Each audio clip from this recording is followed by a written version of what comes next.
Welcome to the FILA Sports Podcast. FILA Forever I Love Atlanta. Local guys with a local take on sports. You got your boy Coach Mario here, Real One Baby on Twitter, and I'm also here with the Don, my partner in crime. What's good, y'all? Come holler at your hometown sports podcast. And we have a special guest with us today.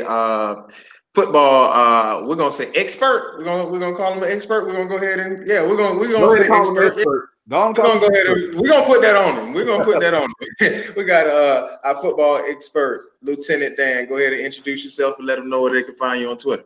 How's it going, boys and girls, the Grounders, all the Falcons fans alike? It's your boy, you know who it is, Lieutenant Dan. I got the legs, and we're going to be talking some Falcons sports today. Hit me up, UNGR_show on Twitter, as well as on Instagram. Go check us out on YouTube as well. I must say that if you are a true Falcons fan, if you are a Falcons fan and you're into true numbers and stats and inside takes, that you'll definitely want to check out Lieutenant Dan. His takes and some of his followers as well. He has some very knowledgeable followers. So when I just want to, when I definitely want to delve into some sports talk or some Falcons talk, I know I can go to his Twitter handle and find some interesting takes or some other followers with some interesting takes. So it's some very knowledgeable fans that interact with Lieutenant Dan on that. And matter of fact, that's how Don introduced me to him, and that's how I started finding out, and I actually started getting some of his other followers. But whatever, like I say, just definitely check out Lieutenant Dan. Even if you're not a football stat person, like if you're just a casual fan, Falcon fan, like go ahead and follow Lieutenant Dan. You know, you might learn something, There's always an open take for everyone. We keep it 100 there. We don't try to hide you from the truth and the facts. We try to do what we do every single day, which is continue to stay grounded, rise up every time we see some of these people on Twitter starting to overreact, and keep it real like we always do. All right, so should we jump into our weekend review first and go ahead and review the things we can review something we want to start doing this week. We're going to review our local sports teams. I guess we'll save the Falcons for last because I know that's going to be the most interesting talk. I guess we'll kick it out with Braves. Pitchers and catchers have reported. For my baseball fans, pitchers and catchers are reported. No, we still don't have Kimbrel. We still without a closer right now, but pitchers and catchers have reported. The position players have I been looking are pretty much already in Florida.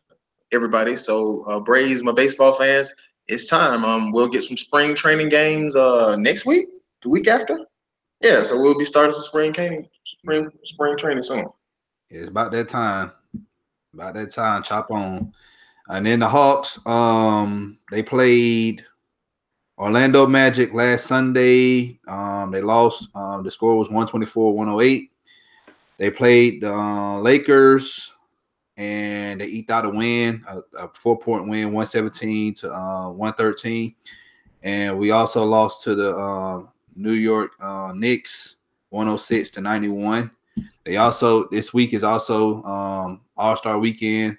Trae Young, he came up short in the skills challenge.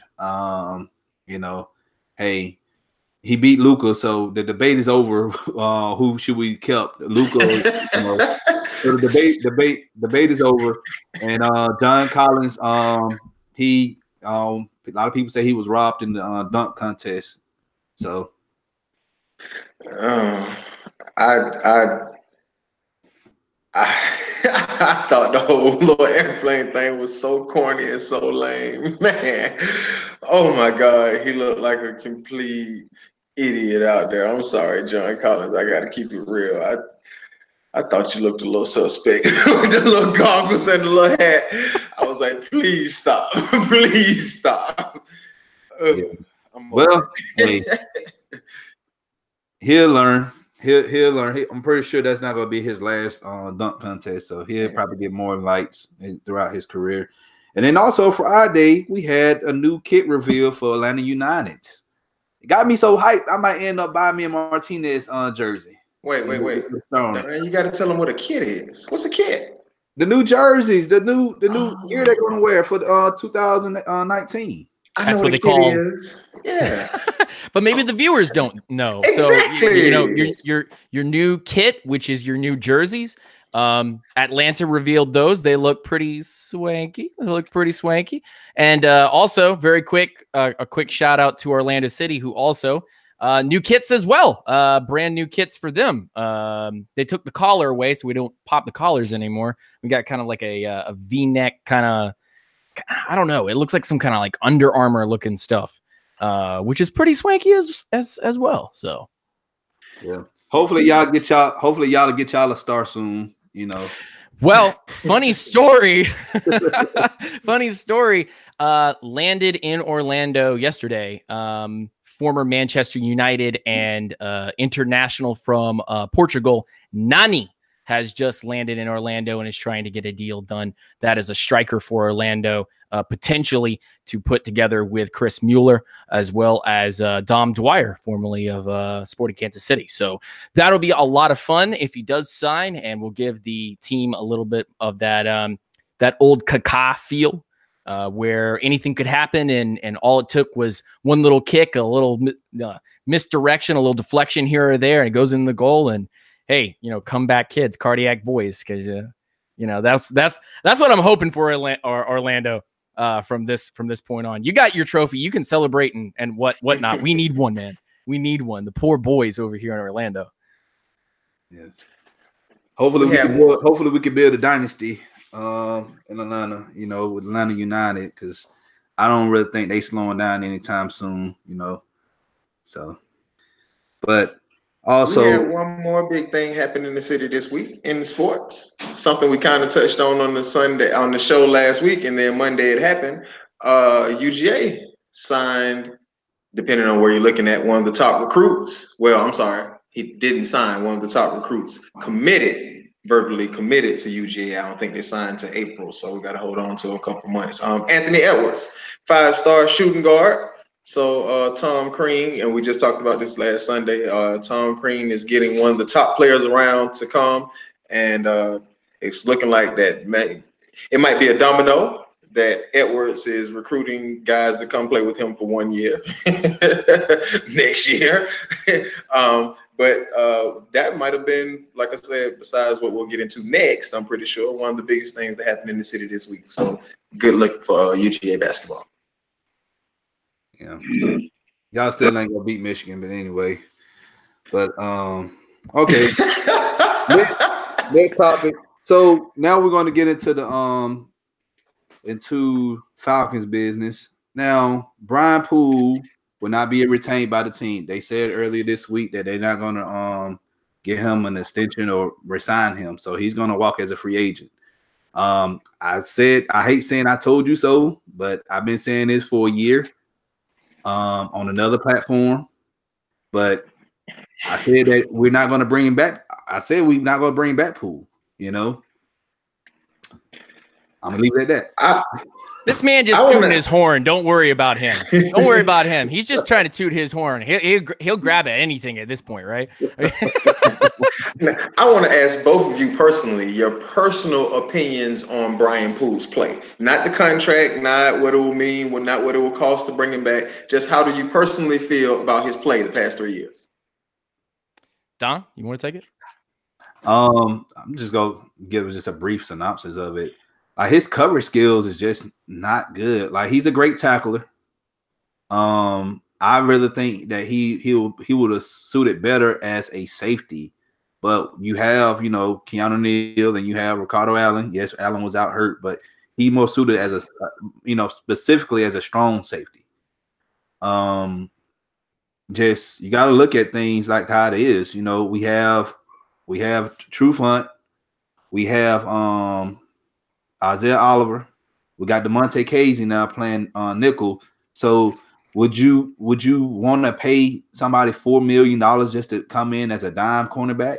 I don't think we have the money for that. You know, now if he doesn't get picked up by another team, if he's sitting out there in free agency for a long time this offseason, maybe we'll bring him back for a lower contract.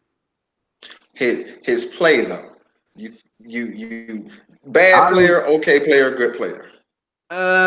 He was a good role player. Put it like that. He was an okay role player.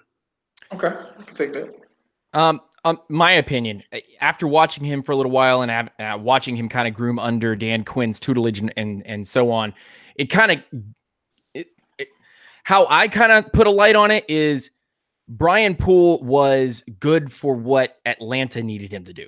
And as far as a nickel role, that's fine for him. He kind of like what Don was saying, it's just it was better for him to be a backup strong safety than it was to be a starter on defense. He would have been good in a pinch here or there. But when it just comes straight down to it, you could kind of see the writing on the wall. And if you want me to go into that, I can after I've answered this. But as a player, Brian Poole was serviceable for what we needed. He was a very niche player. My biggest thing with Poole is I think this is what happened. His rookie year, he's an undrafted free agent from Florida.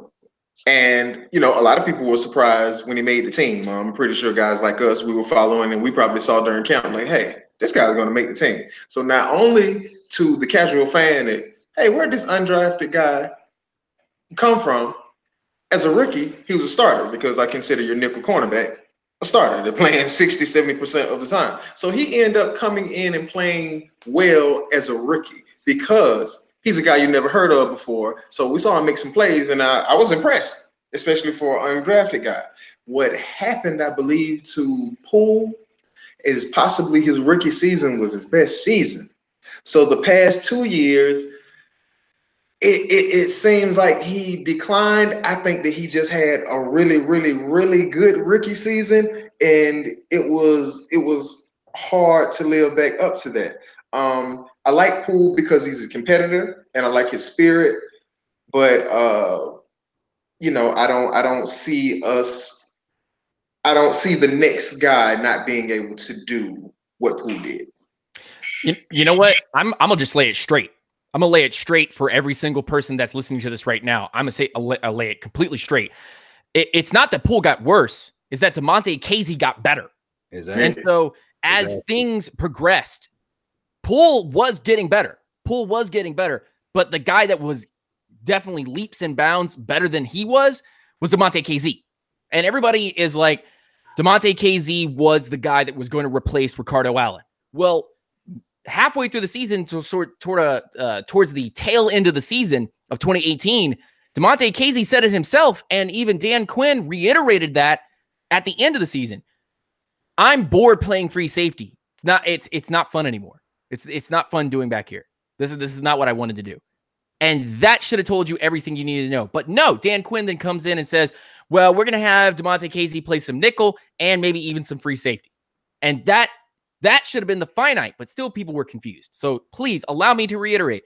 Damontae Kazee was not brought in here to replace Ricardo Allen. He was here to replace Brian Poole. He was going to be the nickel corner from the very beginning. But what they needed to do was tap into his talent, figure out who he was. He was drafted for a reason. And that reason has been immediately put in our face with bright flashing lights. Damontae Kazee's the nickel corner, baby. And most likely there's going to be something that's going to happen in the draft that I'll touch on a little bit later, but crazy stuff because we really did think that Damontae Kazee is going to be the free safety. Damontae Kazee is going to be the guy. And Poole was getting better. Kazee was just getting better than Poole was. And it's uncanny because if you watched Kazee in college, I mean, the amount of time this guy is able to get his hands on the ball, being a defensive player, tip balls. When the ball is tipped, if you watch him in college and the ball is tipped, it's like he's a magnet. For some reason, the ball finds him. And then you see, it's not just college. We saw it this year. For some reason, the ball finds this guy and he knows how to make a play on it. You can't coach that. He has great awareness, like really great awareness. And he's also a good tackler as well. You know, a lot of people don't give him credit for that as well. You know, He's not a lights out like Neil or Poole was, but like he made tackles. Yeah, you know? He's not a big guy.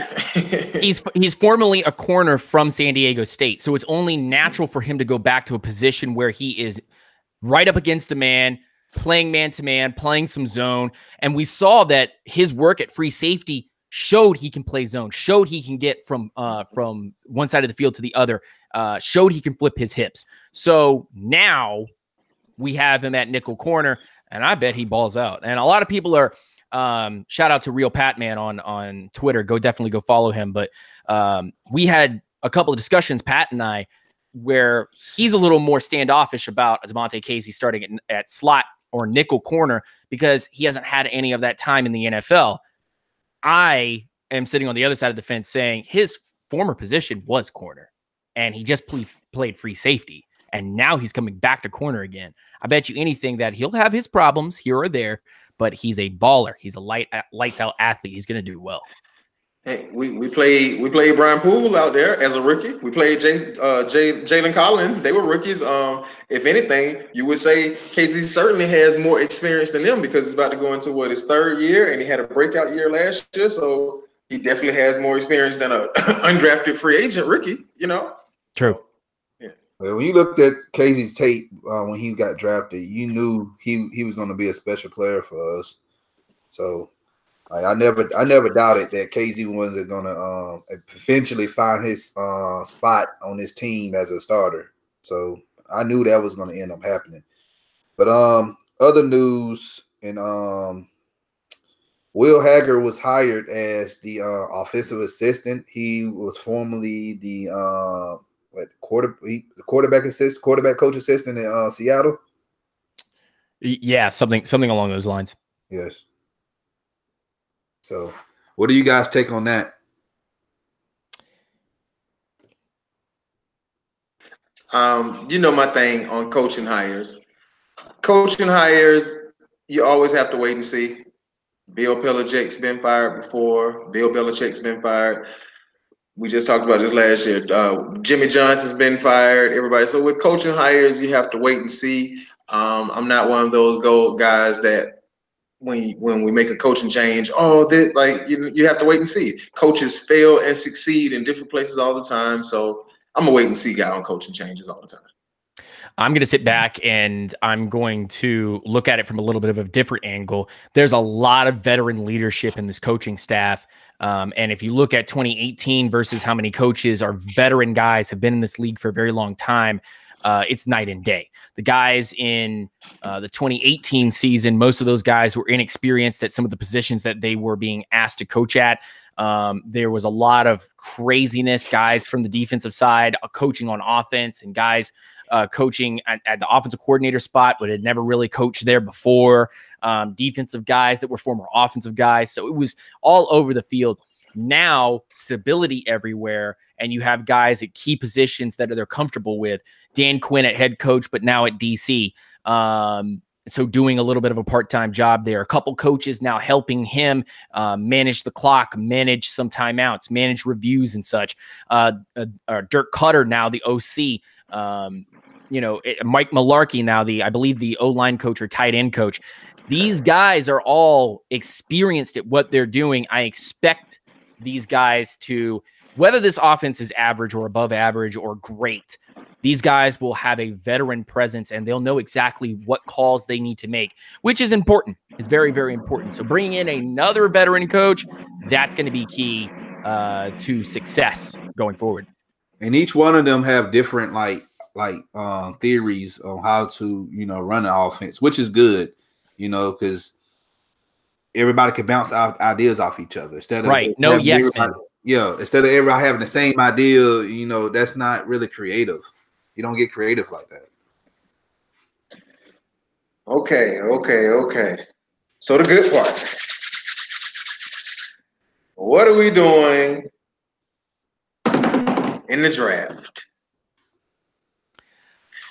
Oh boy, we just jumping right in. I thought we were going to dip our feet in the pool and be like, what holes do we have? But okay, right to the draft. All right, cool. We gave him foreplay. We gave him foreplay. We know what holes. Well, let's give it just a brief of what the holes we have.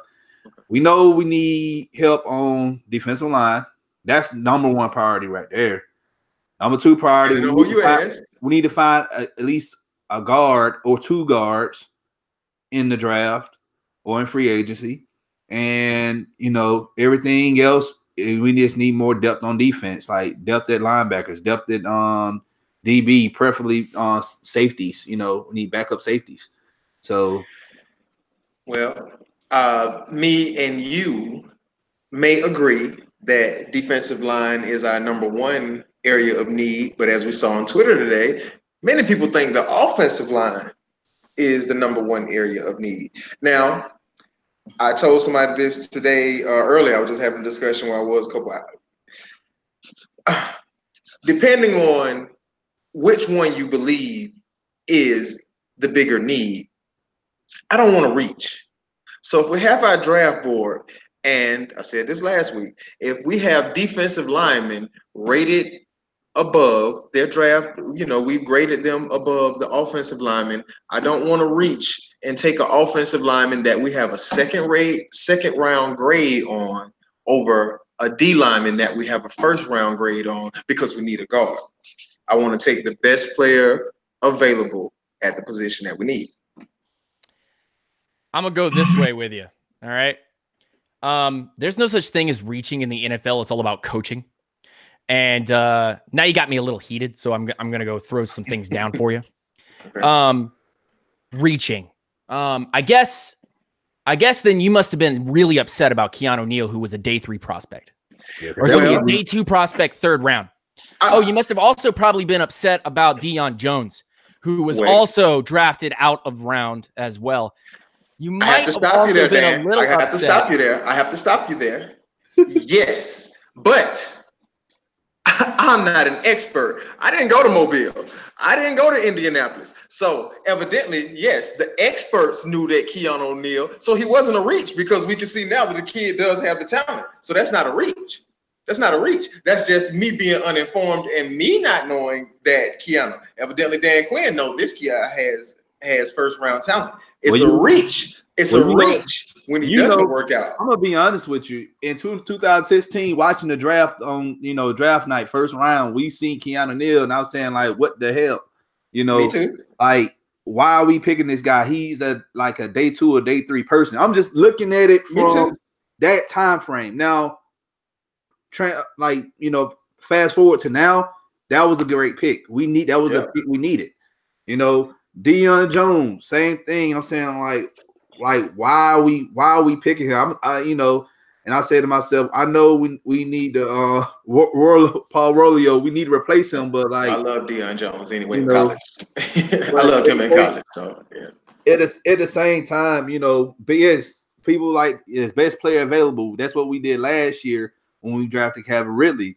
But this year we really we took Gurley over Beasley. I'm sorry, we took Beasley over Gurley, and we had Gurley rated higher.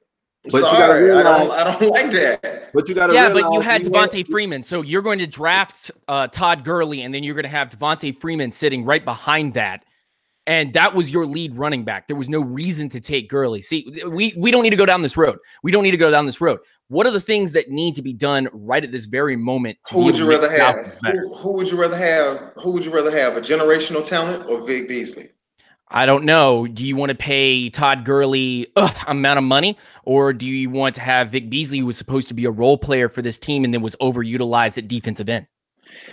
Because we didn't go back into the defensive end pool. We drafted him. We didn't go back into the defensive end pool. We didn't go back into the draft and go get other defensive ends. We didn't go into free agency and get anybody that was going to be an impact defensive end. We stuck to what Dan Quinn wanted to do. And because we did that, we overused Vic Beasley at his spot. He should have been a hybrid linebacker, defensive end, just like Bruce Irvin. In fact, actually, go look at the quote from Dan Quinn. He said, "I've got my Bruce Irvin now."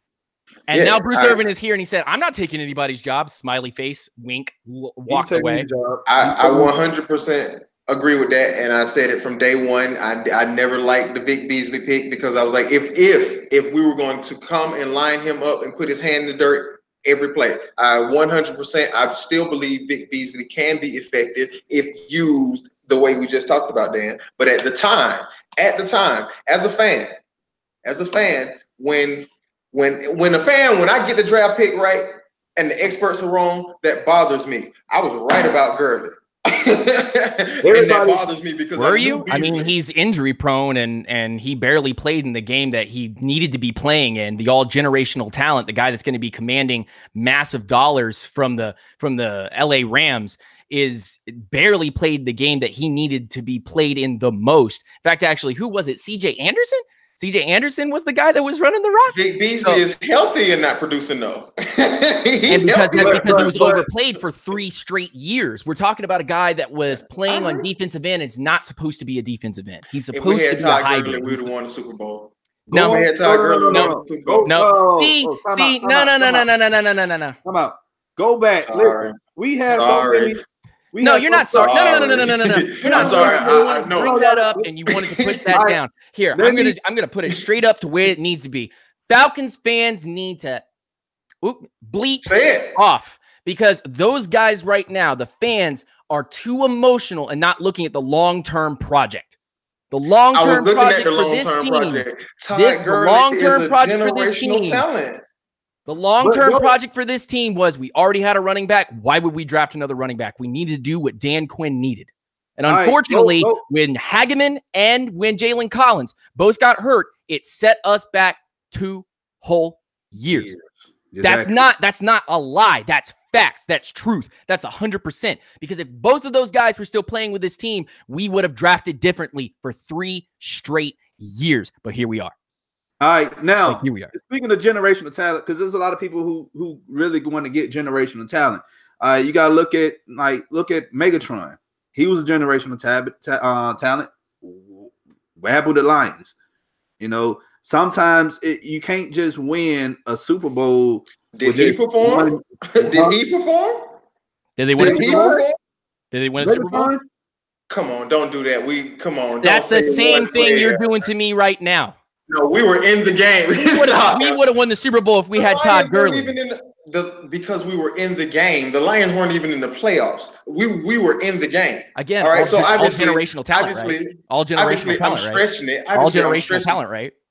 All generational talent, and they couldn't do anything with it. It's about how you use your talent. It's not about who you draft. It's how you draft them and how you use them in your system. If we drafted Todd Gurley, we would have used him correctly, and we would have used him in the Super Bowl in the second half. We would have run the ball. So here's the glasses. Hold on, we didn't draft him.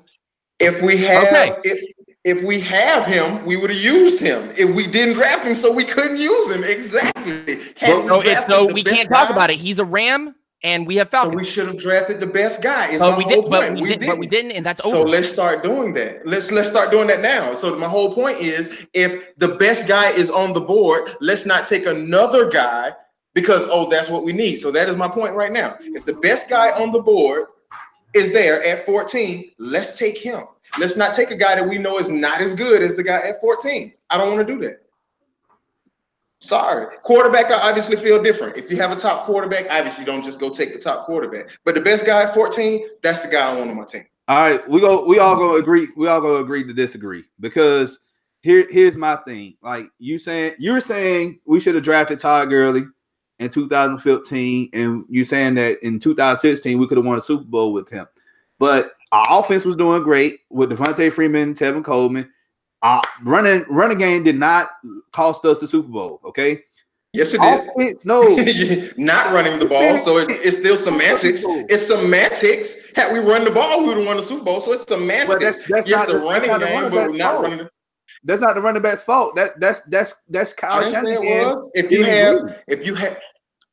If you have Todd Gurley, you give him the ball. Yes, we have Devontae Freeman. Stop. If you have Todd Gurley on your team in the fourth quarter, and late in the third quarter, you give him the ball.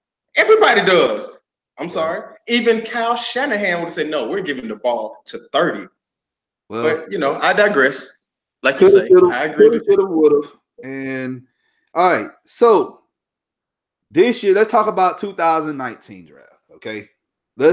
We know what holes we have. All right. We have, defensive line. Like first round, we all got to get on board with this, y'all. All right. First round must be a defensive lineman. All right. The person I did a mock draft earlier this week, and I believe I posted on our page. And I like round 1, I chose Christian Wilkins out of Clemson. Like he's a great rotation. You know, he's a great versatile player. You know, he can play 3 tech. He can also line up at 5T. You know, we're if you look at the past couple of years, you know, we have been struggling at strong side defensive end. And I think once we get that position addressed, you know, I think our D line will be a little better. What do you guys think? I like Christian Wilkins. You know, I like Christian Wilkins. I think it's going to depend on the D linemen that are still there. But I do like Christian Wilkins. I think it's going to depend on what we do in the next couple of weeks with Beasley and are we bringing back Bruce Irvin. But I do like the defensive tackle. I believe that helps out Dion a lot as well. Jerome in the middle obviously helps out our linebackers in the run game. So I wouldn't be mad with Christian Wilkins at all. I wouldn't be mad with that at 14 at all. Well, I'm gonna give you a spoiler alert. They're gonna end up trying to trade Fit Beasley for a pick or another player, and Bruce Irvin will sign. They're gonna extend him probably for another year or two, just to get someone else to draft and then you know, bring them up to speed for development. All right, Dan. To be honest, for a couple weeks now, I've just said that, you know, it's probably going to be defensive linemen. It's going to be dependent on whether or not Dan Quinn decides that he wants to get a football IQ guy, or if he wants to go after someone that can play multiple positions, whether they have the football IQ or not. There's a couple of guys in mind that I think the Falcons are looking at, whether or not they're the best player or not at their position, or at the time potentially have the best player on the board. I think these guys are locks as Falcons if they're still on the board over many others who will be projected as maybe better talent than they are. Christian Wilkins, Dexter Lawrence are two guys that immediately come to mind that will set not only the edge, because both of them can play 5 tech. One can be kind of a Red Bryant, kind of like the way that Seattle used a 300+ pound man on the edge to collapse pockets, and can also play 3 tech and 1 tech or 0 nose tackle, for those of you that don't know what that technique means. And then, of course, Christian Wilkins, like I was saying, kind of a Grady Jarrett-esque type guy. And I know that a lot of people are saying, oh, he's a second-round talent.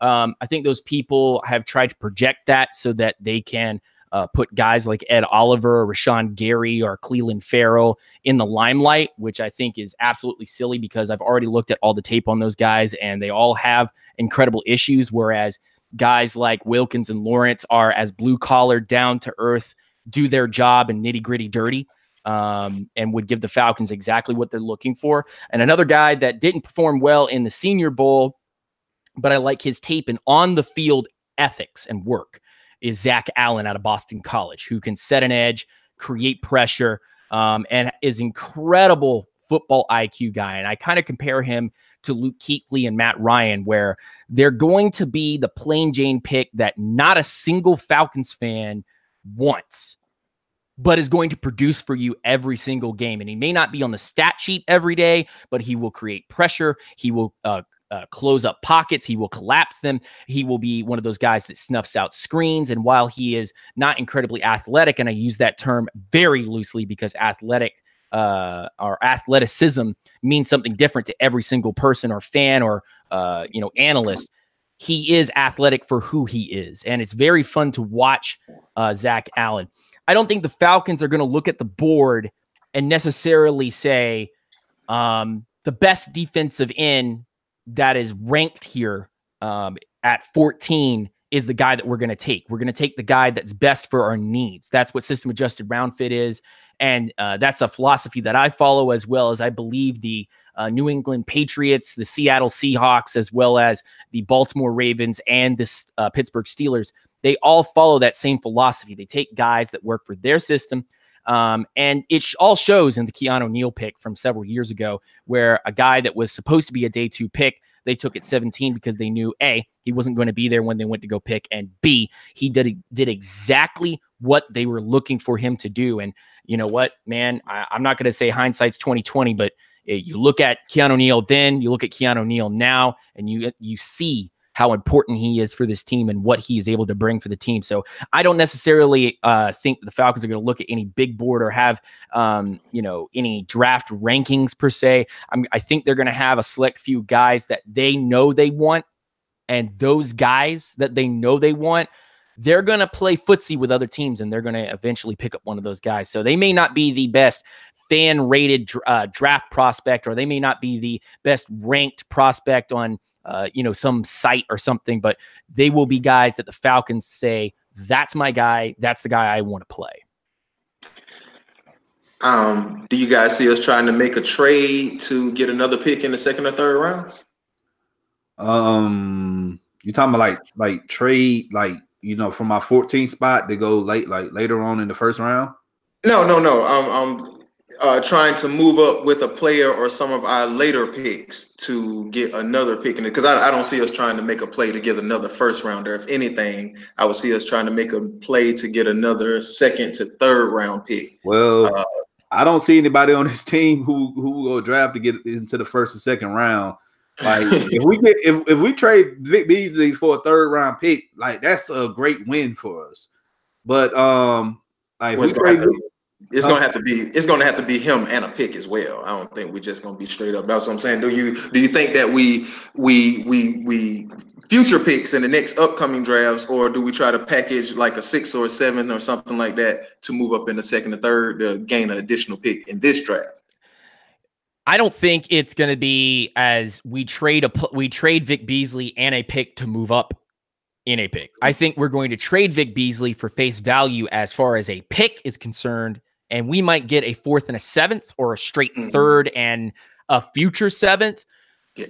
That's probably what's going to happen with Vic Beasley. Now, there are suitors, Don knows, there are suitors that called at the deadline in November last year asking about Vic Beasley and how much it's going to be worth. I know the Falcons must have told them X amount of picks, and this is what we want. Not a single team thought that was a good enough deal and were willing to give us that. Now, Vic did get a sack or two towards the end of the season. He did look better towards the end of the season, so that keeps his draft stock alive, or his trade stock alive, and that will give us the opportunity to be able to trade him off to a team that still is thinking about him as a piece that can make them better, and we can garner, another 3rd and a 7th, or a 4th and a 7th this draft, and then maybe package one of those picks together to go up that's what a round or two, because I don't see us going on draft day and going to day 2 and go to some team, knock, or ring, hey, I'm going to give you Vic Beasley in this pick so that we can have your pick. I just don't think that's going to happen. Or swaps of picks. I just don't think that is something that Thomas Dimitroff will think is smart. Yeah, I think what's going to happen with Vic Beasley is after free agency, like when all the defensive, because there are some teams out there who need pass rushers. All right. So after free agency, when all the good players are defensive or pass rushers gone, there's going to be a couple of teams out there who's going to be desperate. That pretty much not going to look into the draft. All right. They're going to say, well, we need someone that can come in and be on the squad right now and, do well. And that's going to be that's when Thomas Dimitroff is going to end up going to press the button and say, hey, we still got Vic Beasley. You want him? Hey, let's make a trade offer for a pick. I think that's what's going to end up happening. I want to say probably the end of March or the beginning of April. I'm projecting it right now. So, all right. So if we're all on the same page, we're pretty sure that, well, we assume that we're going to address the defensive line in the first round. In the second round, what do you got us doing, John? I got us going, and my mock draft, I've chose Garrett Bradbury out of NC State. Now, I wanted Dalton Risner, however you say his last name, from Kansas State, but now his stock is going up, and I really think Risner is not even going to be nowhere close to us getting him in the second round in the 14th spot. He may end up going late in the late rounds. You know, I see the Rams probably getting them, because they need help on their line as well. But I think Garrett Bradbury to the Falcons is pretty much a smart thing because right now, well, he plays center right now, I believe, but he's very versatile. He can play guard. So we can move him when we first draft him. We can move him to left guard because we know that spot's wide open. Let's not try to kid ourselves and say, "Oh, well, Wes Schweitzer, that's his." No. Bradbury come in and compete with Wes right now during this offseason and win. Let's be honest. All right. And then in a couple of years, because we already know Mac is not going to play forever. We can move when Mac retires to hang it up. We can move Bradbury to center, and then by that time we have polished another guard that we drafted either in the next couple of years, and he can play left guard. So O-line is the pick. What do you think? What do you think, Lieutenant? So I'm going a completely opposite direction. And a lot of people are like, D-line in the first round, O-line in the second round. Something recently has come up with myself, Real Pat Man, Mad Mike, Don, a couple other guys and gals that are listening that have been talking in my Discord as well as on Twitter. And we have come to the conclusion that if you look at the contract of Ricardo Allen, next year, the Falcons could cut him and save major cash, some major dollars. And he's also sitting on an ACL injury that he may not even be ready to start until mid-season. That's what we've got going on right now. So if that hasn't already tipped you off to what my second round pick is going to be, then I have no idea. But looking at statistics as well, Dan Quinn and Pete Carroll in Seattle built their defense back to front. So they were always building from the DBs to the linebackers, to the D-line, because they thought that if we take away passes, if we take away the opportunity to go down the field, teams will become one-dimensional, which will allow us to be much more of a free-range unit. And if they do still decide to try us by throwing the ball, we can cover that, and that will give us time for our D-line to be able to make impact on the quarterback or affect his passing, cause turnovers and interceptions. So my second round pick is actually a free safety. I have us taking a free safety in the second round, and I have him potentially playing behind Ricardo Allen for a year, maybe even starting mid through the season or early season to test this particular player. Two guys that come straight to mind are Thornton from Virginia, and also the free safety from Florida, Chauncey Gardner Jr., I believe, the third, something or another. He has a bunch of acronyms at the end. Anywho, both of these guys are the prototypical Dan Quinn guy. Can flip the hips, cause turnovers, can cover multiple parts of the field. Both of them play corner as well as safety. And it's come to the point it makes too much sense. It makes too much sense. This is that Dan Quinn, I'm going to pick something in a strange round. You don't understand why I picked it until you look at all the facts and you go, whoa. Now I get it. Now I actually get it.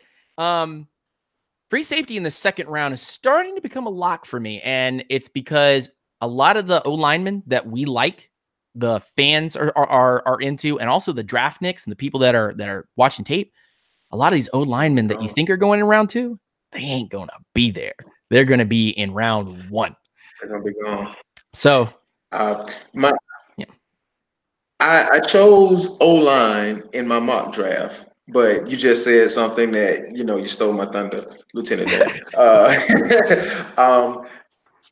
I'm one of those guys that, I said it before a couple weeks ago, you usually don't see good O-linemen cut. Usually don't release good O-linemen. Usually good O-linemen, especially if the team has a serviceable quarterback, a top 10 to 15 quarterback, You don't give away his lineman. If anything, you saw the Falcons from a few years ago. You don't do that. So I'm interested to obviously see what's going to happen in free agency. Obviously, we don't expect any top O linemen to be released, but a serviceable guy would be. I believe that the team would rather, who wouldn't, would rather plug in a veteran lineman versus a rookie. Of course, who wouldn't? And because, like you just said, because Dan Quinn and Thomas Dimitroff have showed us that they'll go off the beaten path a little bit. I did choose O-line with my second one, but I have to do very much question mark in the second round. I can't answer that until free agency and some pro days, because just like you, I believe that the lineman that we may covet won't be there. The same way I believe the lineman that we won't covet won't be there. And then I was thinking that they might shock the world and go linebacker. Now, you were thinking free safety. I was thinking that they might shock the world and go linebacker. But like I said, it's going to depend on who's cut in the next few weeks. It's kind of exciting because it's like you, man, Lieutenant. It's so many possibilities, but I need to see who's going to be cut in the second round, because I hadn't even. Well, I saw your critique on free safety a couple weeks ago or days ago. So before that, I hadn't thought about that. But I was thinking they might try to sneak and go one of those Bender-ish, do it all type linebackers, a guy who can rush the passer, a guy who can play a little bit of zone, guy who can that. I wouldn't be surprised to see that in the second round. We got I don't know about linebackers because we got Olakun, we have we got Debo, and we got it all depends on what they do with Campbell, Devondre Campbell. We don't know what they're going to end up doing with him. So if they get rid of Campbell and Vic Beasley, then yeah, they may go linebacker. Second round. Now, I'll say this much: he may not be 100% off. That he's actually probably about 50% right, and here's why. I think there could be potential in that round to go hybrid linebacker. I think there's a potential to go like a strong safety linebacker or another type of Bruce Irvin type of guy where it's a linebacker defensive end, and that's 50%. Like, it could happen, but there are avenues. There are avenues where a linebacker could come in. And we know, and like you said before, we do know Dan Quinn loves that type of guy, a guy who can do multiple things. And like I said, I think it's just going to depend on what we see over the next 2 to 3 weeks. And I believe then we'll know. But, I certainly think that the linemen that we like aren't going to be there. Well, round 3. My mock. Well, I picked early this week Chris Limstrom, guard out of Boston College. Because I tried to pick Jalen Ferguson in the third round, but he was gone. And I think that's one person I would like to get, Jalen Ferguson. But after watching some tape on this guy, Anthony Nelson out of Iowa, I think if we get him, I think our problems at strong side defensive end probably be over with. Just my take. We all know that you're not happy with the strong side defensive end position.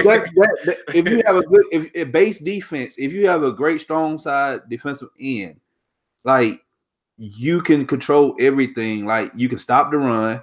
All right. This person can also can pass rush. You can do it all. He can also cover in the flat. Look at Cam Jordan. Look at Cam Jordan in New Orleans. I think that if we aren't able to address the O-line in the second round, we will in the third. I believe that if we address the O-line in free agency or in the second round, I believe in the third. I'm with Lieutenant Dan on the last pick. I believe we go DB in the third round. I believe third round will be a defensive back. I don't know if it'll be corner or safety. I think it'll just depend who's there, the best one. But I don't think we're necessarily going to look for a corner or a safety. But I think we're going to go D. I see us going DB there. Okay. The best available that fits our needs, whether it be corner or safety, whatever. But the best available. So again, I'm going to be the oddball here because I'm looking not only at the O linemen that continue to get picked up, and we most likely won't have anyone unless we trade the Vic Beasley, maybe 3rd round pick or 4th round pick, and package it with a 3rd round pick, move up back into the 2nd and go grab another O lineman. But my thought is this: how many O linemen do we need? Like, and that's not a question to everyone here. That's just how many O line do we need? Logistically, if you look at it, we only need numbers.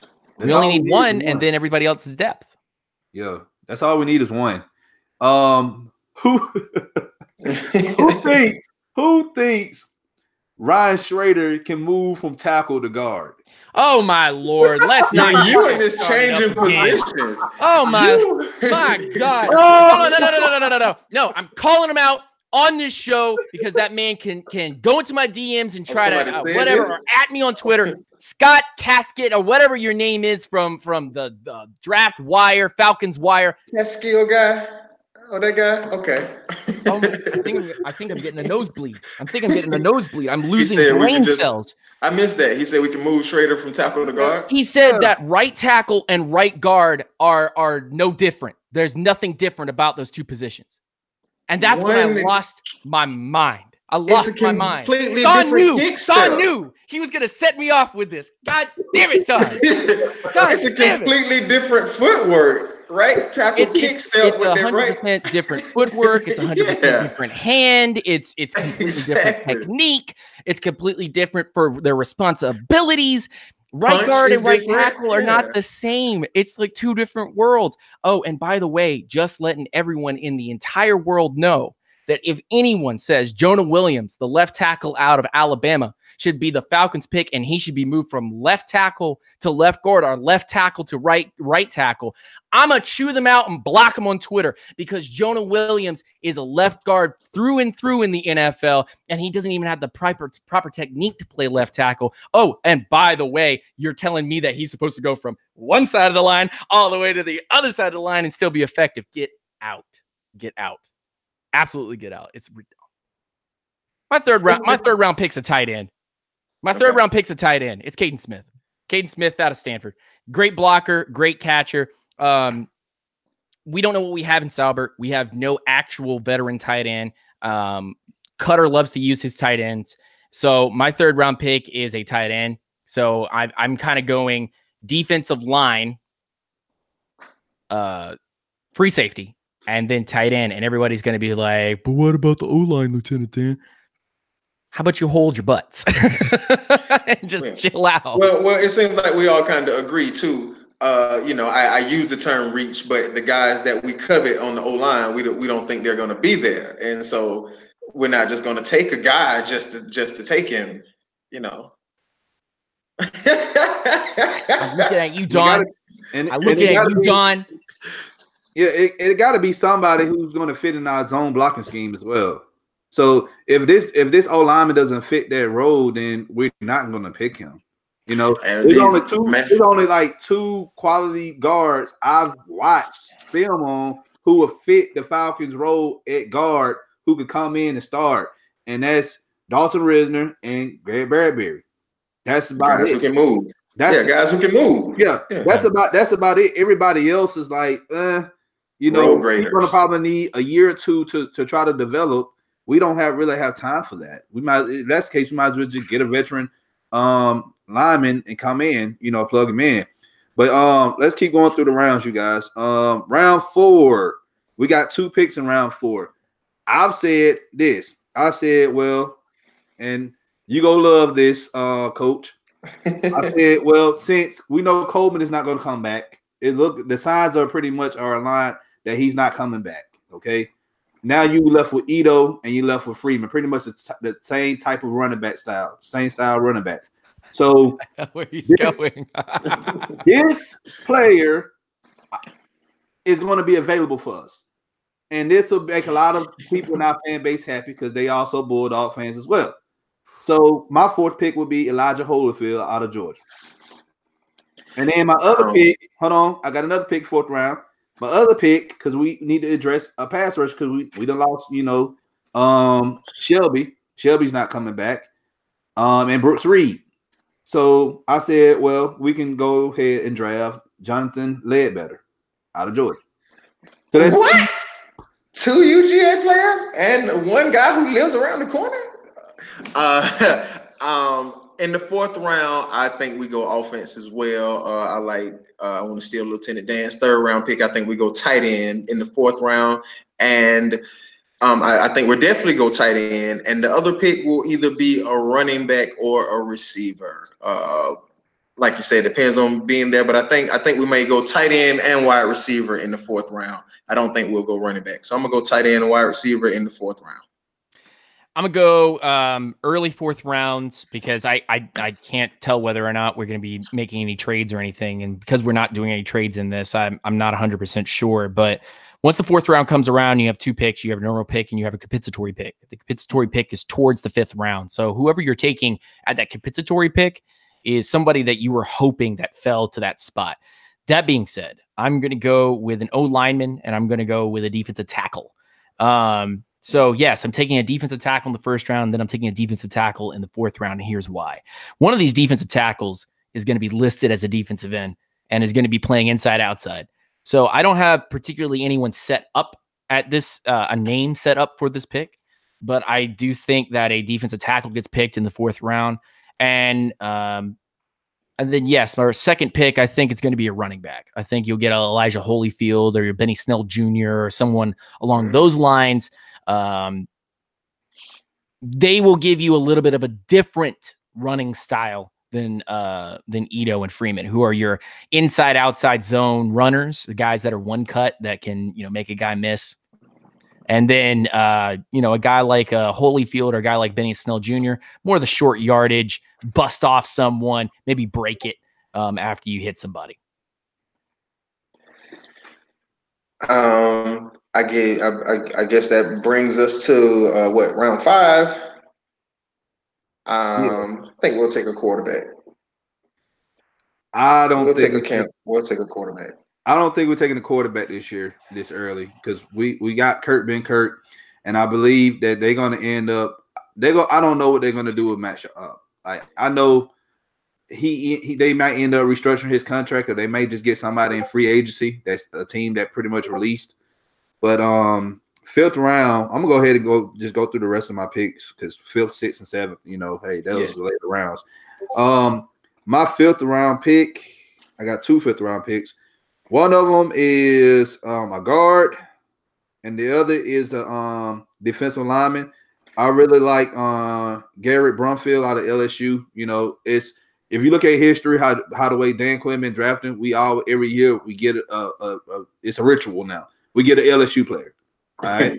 But Brumfield, he can be, a good rotational, type player, a good backup. And also defensive lineman. I also looked at somebody out of LSU as well, Ed Alexander, So, and 7th round pick, I know he had a lot of buzz, like pretty much during November and October. And that's Carl Granderson out of Wyoming. We had scouts in Wyoming looking at him like last year, the past couple of years. So if he's available at that 6th round spot, we may end up drafting him. And he's an edge rusher. I forgot to talk about his position. Lieutenant, how do you think we'll finish up the draft?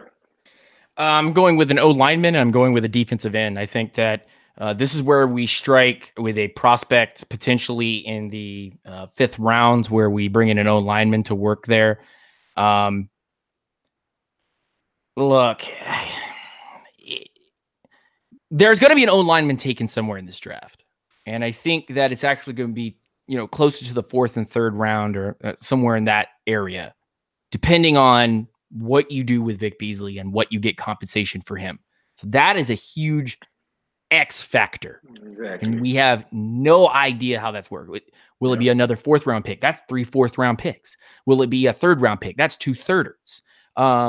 Will you package whatever you get from Vic Beasley and whatever and jump back into the 2nd? There's a lot of possibilities.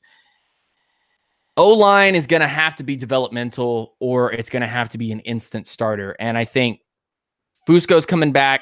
That's going to be solid. I'm not massively against Wes Schweitzer. And I think everybody's on his butt, putting a fire underneath his butt. He's gotten progressively better every year. I don't understand the hate. Jake and Mac are solid. And of course, Ryan Trader's only had one bad year. So again, I said there should be only one O lineman taken in this draft. If there's more than one O lineman, I know the Falcons are panicking. They are absolutely panicking. If they don't panic, they stick to the process and they get things done the right way. You can take a developmental O lineman and not worry about, oh no, we've got to get to the Super Bowl. We don't have time to develop players. Well, then, I mean, hell. Then you don't have time to develop any defensive players then. So you got to think about it both ways. If you don't have time to develop O-line, then you don't have any time to develop D-line and vice versa.